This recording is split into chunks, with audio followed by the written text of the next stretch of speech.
In order of presentation, the first one is Professor Jim Boyce. He's the director of the program on development, peacebuilding, and the environment at PERI, the Political Economy Research Institute at the University of Massachusetts. Okay, thank you very much. I want to thank Ava and the organizers, and I want to thank all of you for being here. I want to highlight some of the main issues that arise in the interface between external assistance, mainly from the official development assistance agencies, the international financial institutions, the bilateral aid agencies, although some of the same issues arise with private voluntary organizations' aid as well. The context that we're thinking about are war-torn societies where there is a close interrelationship, really a two-way relationship between two tasks, one of which is building a durable peace and the other of which is building an effective and legitimate state. And the question is, aid, which is, at least in principle, meant to assist in both of those goals, may do so. It may advance peace building, it may advance state building, it may advance both, but that won't necessarily happen, and it doesn't necessarily happen in practice. So I'm going to give you some examples of problems that really undermine the effectiveness of aid in achieving these goals. I should say at the outset, though, that I'm not making a generic argument against aid in post-conflict settings, but rather against aid which is inappropriately designed and inappropriately delivered, which, alas, is all too often the kind of aid we have. Anybody know where this is a picture from? Could be lots of places, right? This is Sarajevo, and perhaps even a little more surprisingly, the picture was taken 3 weeks ago. Bosnia, as you may recall, was born of the bloody conflict that tore apart Yugoslavia in the mid-1990s, and one of the distinctive features of Bosnia is that it was a very high recipient in per capita terms of external assistance for peace building and state building after the signing of the Dayton Accords. And the fact that currently Bosnia is witnessing an upsurge in violent protest is an indicator that in certain respects all that application of money did not totally succeed in building a durable peace or an effective and legitimate state. That said, Bosnia probably is a relatively positive example compared to many others. If you're interested, this story appeared in the Times 2 weeks ago. I encourage you to read the whole story, but I thought it was interesting some of the economic issues that were voiced by the protesters, including, for example, let's stop importing, let's make our own things, which is a theme I may come back to in a few minutes. In general, I want to first look at the relationship between aid and peace building, and then at the relationship between aid and state building. In general, the hope is that aid will help to extinguish the embers of conflict. And indeed, the promise of the unlocking of large flows of external assistance is often one of the carrots that is used in negotiating an end to a conflict. Both parties are persuaded, there's an attempt to persuade them that they can benefit from a large-scale application of external resources. And the kind of naive view is that you pour money on the problem and it's going to help to solve it. However, it's conceivable that rather than putting out fires, aid can actually fan them. That instead of spraying water, we could be spraying petrol or gasoline. And that raises some of the issues that I want to touch on briefly in terms of how we go about or should go about designing the delivery of external assistance in countries that have a recent history of violent conflict where there is almost inevitably a serious chance that that conflict will resume. And in particular, I want to talk about two policy elements that have come out of research that many have done in the last 2 decades, really. One is about conflict impact assessment, which is in certain ways analogous to environmental impact assessment, and the other peace conditionality. Conflict impact assessment, of which Jonathan Goodhand is really one of the pioneers, involves thinking about how the provision of aid may affect the likelihood of either preventing future eruption of conflict or the reverse of creating tensions that could exacerbate the risk that conflict will resume. It's analogous to environmental impact assessment, only here we're looking at the political and conflict environment as opposed to the natural environment. And among other things, conflict impact assessment requires thinking about how aid will affect the balance of power between contending parties, and how it will maintain fragile balances upon which a peace process, the peace-building process, as it is optimistically known, ultimately rests. And within those contending parties, there are also political balances between those who are in favor of building a peace, in favor of at least some degree of reconciliation with the former enemies, and those who are sometimes called spoilers, who would like to resume the conflict and pursue it in the dream of achieving a winner-take-all victory for their side. Depending on who receives the aid, aid, of course, bolsters the power of those who are the recipients of it, and it can have rather dramatic influences on balances of power in both respects. In addition, conflict impact assessment involves looking at the distributional impacts of aid, not regarding the objective of aid solely in terms of achieving aggregate growth targets or economic recovery targets or infrastructure repair targets, etc., let alone simply disbursement targets, which in fact is often the primary measure of success used by aid agencies, but actually thinking about how the delivery of that assistance affects the distribution of income and with it the distribution of power, not only between opposing sides to the conflict, but between rich and poor, and in particular between what are called sometimes horizontal equity relevant groups, that is to say groups defined not on the basis of their wealth and power, but on some other ascriptive basis like ethnicity or religion, on regional balances, on rural versus urban balances. These are all distributional questions which, if not taken seriously and if not anticipated and deliberately designed for, can lead to aid that exacerbates disparities and sows the seeds of future conflict.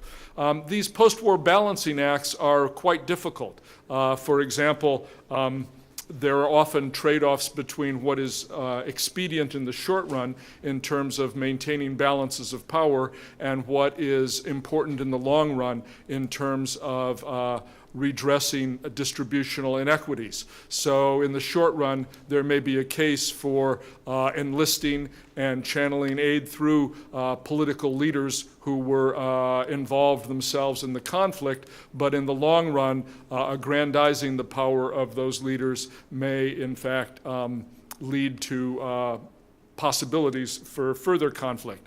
The short run has an annoying habit of turning into the long run. And part of what's happened in Bosnia, I would suggest, is that that particular chicken has come home to roost. Similarly, there's a trade-off in terms of how the goods and services that are financed by aid, many of which are imported, impact on the domestic economy. And that slogan that was raised on some of the posters in Tuzla in Bosnia, "Let's stop importing, let's produce again," reflects the dismay felt by many Bosnians, and the examples could be multiplied far beyond Bosnia, at the fact that in the post-conflict period, their own economic recovery seems to be made more difficult, if not totally made impossible, by the influx of aid-financed imports, which bottom out the market for domestic production.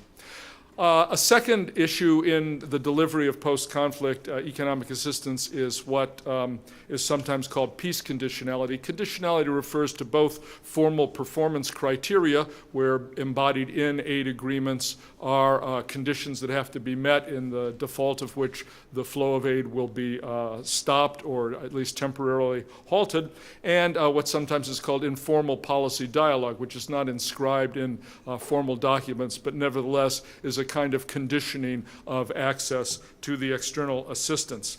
The aim of peace conditionality is to use those instruments in aid policy, instruments of conditionality, which have traditionally been used for quite different purposes, such as structural adjustment, or in some cases good governance, or even green conditionality, environmental purposes, to use them specifically to advance the goals of the peace buck so as to get more non-bang for the buck.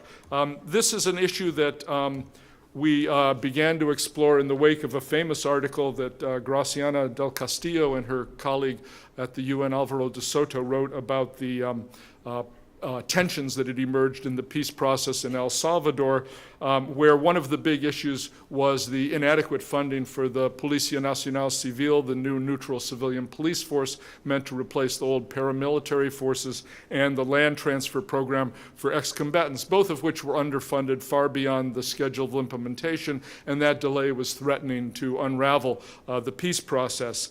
In a study that I organized for the United Nations Development Program that Eva Paus was part of as well, we looked at these issues, and among other things, we recommended that in such settings, the external assistance actors could and should apply what we called peace conditionality.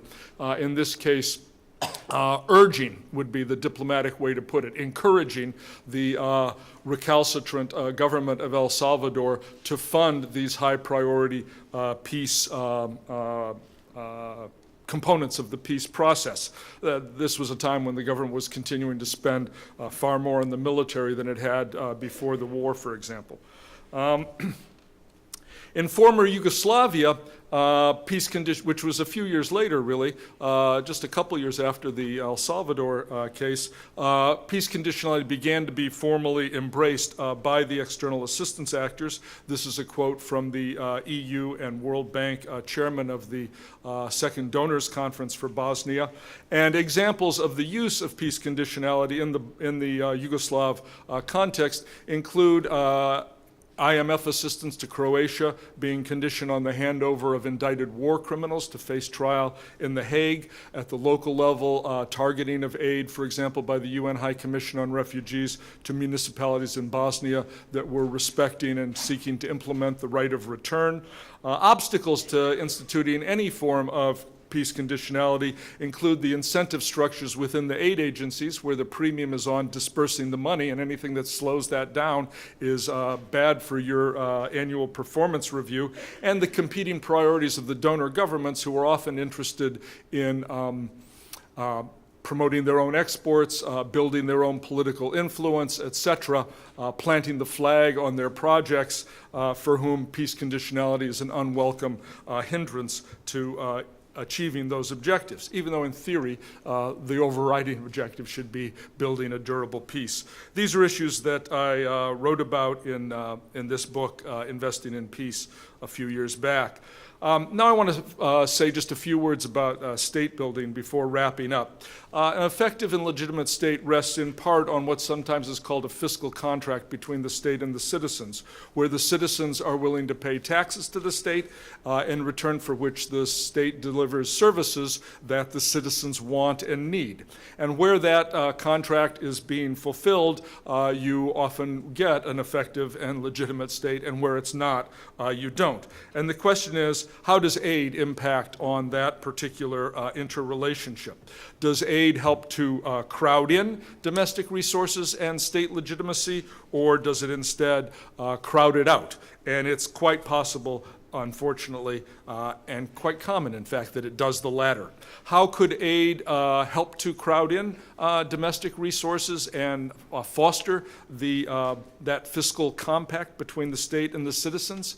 One way to do so is to try to route a significant portion of aid through the government budget rather than bypassing the government budget and creating what Ashraf Ghani, the former finance minister of Afghanistan, once called a dual public sector, one international and the other national, that bypasses the state and fails to build state capacities. Of course, budget support's a difficult thing because the donors have they want to have some control over how their money is being used. One way to do so is to have a dual key policy where the expenditures have to be authorized both by the finance ministry and by the donor in order to be implemented. A second tool is revenue conditionality, where aid is made conditional on enhanced revenue performance by the government, steps to increase its domestic revenue, for example, by taxing property of urban elites, which often is not taxed. And finally, and quite importantly,